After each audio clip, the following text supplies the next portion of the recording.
মানুষ হচ্ছে কোরআনের কেন্দ্রীয় আলোচ্য বিষয়, the central theme of the holy কোরআন।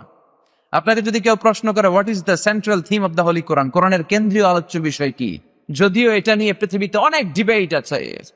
কেউ বলেছে কোরআনের subject matter or the central theme of the holy Quran হচ্ছে যিকরাল আখিরা, আখিরাতের স্মরণ। কোরআনের 30 পারায় যা আছে এক কথায় যদি কেউ বলতে চায় তাহলে বলবে এটা আখিরাতের স্মরণ, এটা ঠিক।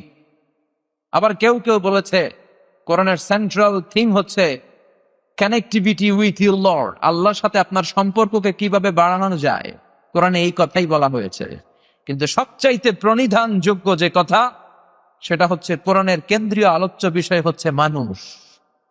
কোরআনের কেন্দ্রীয় আলোচ্য বিষয় কি? আমরা কি? আমরা সবাই কি?